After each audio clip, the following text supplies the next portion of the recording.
we're going to plant. They're kind of all over downtown. So this is what the teacher, she's got a map. We're going to kind of go west here and down Adams Avenue over to the hockey rink. We're going to walk back up to City Hall area. There's a bunch of trees in that parking lot. Then we're going to go down over to the west towards, kind of back towards the high school, another parking lot. And we got a few more up by the post office and Fairway. So we'll just kind of, if you don't know where you're going, ask one of these guys in a yellow vest. They all know kind of where we need to be and where we're going to go.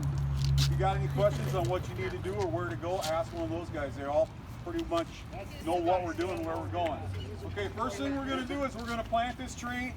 You all get a tree owner's manual. I left them with your teacher. She's going to give those to you when you get back to school. They're on the bus already.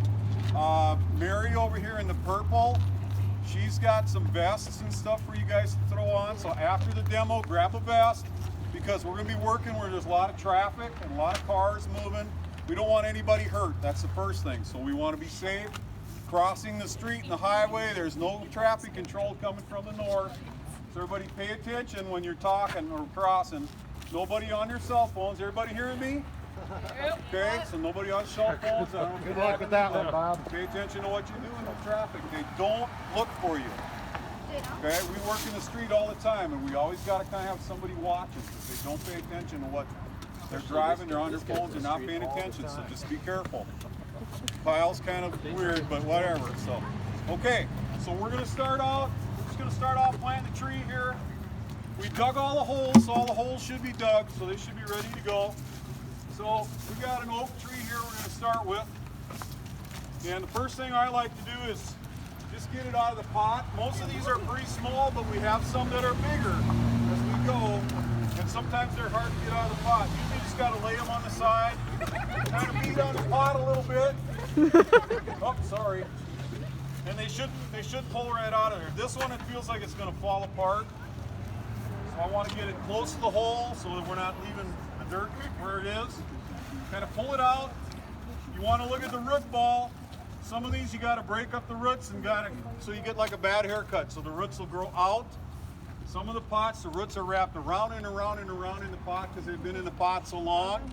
So you got to cut those up. You might need to use a shovel, kind of beat them so the roots are broken up and are growing out into the ground rather than just continuing around in a circle. Okay, when you plant a tree, you want to look for where the roots meet the trunk. Can everybody see that? Right there, you see where the roots and the trunk start to meet? That's where the grass should be, at the top of the ground. So if we put that in the hole, some of these holes are going to be a little too deep, so we got to get some dirt back in there. You want to pack it down a little bit because you don't want that dirt to settle or that tree to settle down in the hole later. Somebody hand me a rake there, one of you guys. This tree is pretty small for this hole, so we might have to raise it up a little more. Then you want to find the top of the ground. Is everybody ready to get dirty? No. Oh, you got to get dirty planting trees. Now, is that tree too low or too high? Too low. Too low, so we got to bring that up to about there. That would be the top of the ground. That's where that root flare needs to be. That's called a root flare. Okay, so we got to get a little more soil in there yet.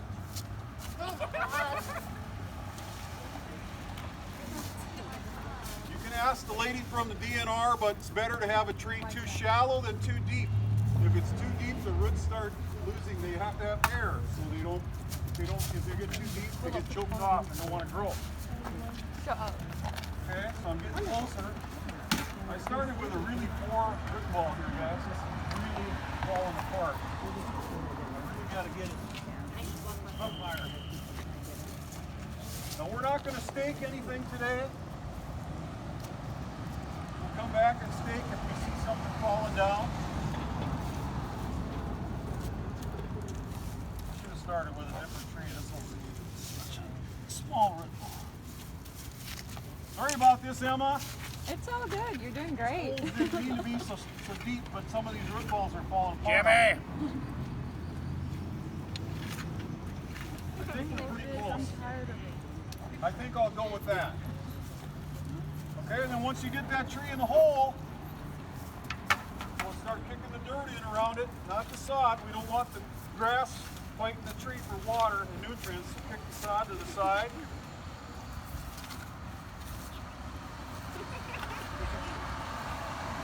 Okay, then you want to, none of you have big work boots on, so you're going to have to get your tennis shoes dirty, but kind of pack it in there a little bit. My Air Force One. I can't get them dirty. Pack it in there a little bit so the tree's got a good start.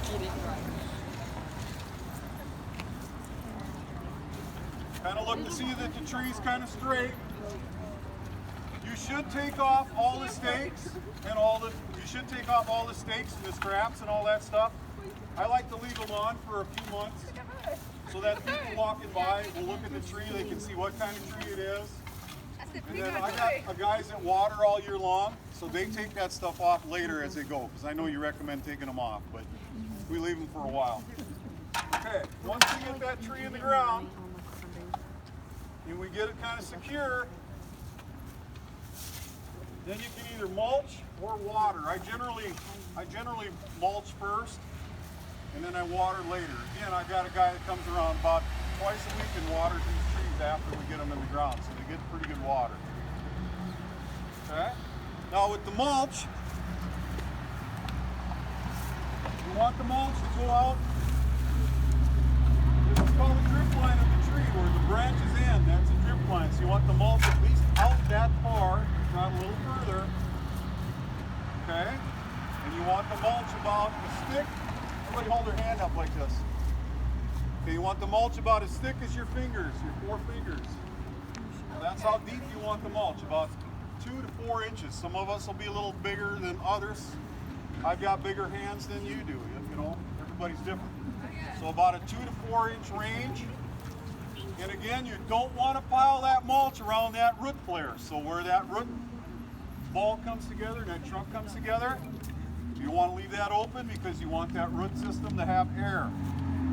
But you also, the mulch helps to keep the moisture in the ground. It helps give the tree some nutrients, et cetera, et cetera. Any questions so far? Emma, do you have anything you want to add? I don't. That was pretty much perfect. Well, we've been doing this for a few years. Thank you for all the funding, because if we didn't get the funding, that's not going to happen. So Emma's here with the DNR, and they're the ones that get the funding from the power companies. Excuse me, like the Lion Energy, who puts up all the power lights. You know the power companies are Lion Energy. Cell phones get plugged in, TVs get turned on, stuff like that. So they usually supply the funding.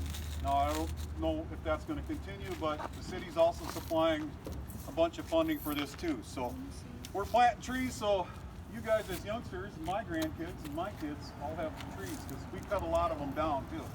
This is about half of my crew. The other half of my crew is out by Nyack taking trees down in the roads because they're getting too big and they're crowding the roads. So, another reason we're trying to plant a lot of trees is we have a lot of trees like that one on the corner. That's an ash tree over there.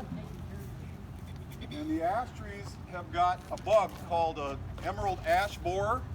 And it's a little beetle about the size of a penny. And it bores through the bark, and then it lays its eggs in there. And then the larvae that hatch from the eggs eat everything inside the bark. So underneath the bark of the tree, we're trying to keep up with that because they're killing a lot of trees. We're going to lose about 25% of our trees in the city right away. So we're trying to plant back and hopefully keep up with what we have. Any other questions? Okay, Mary has vests.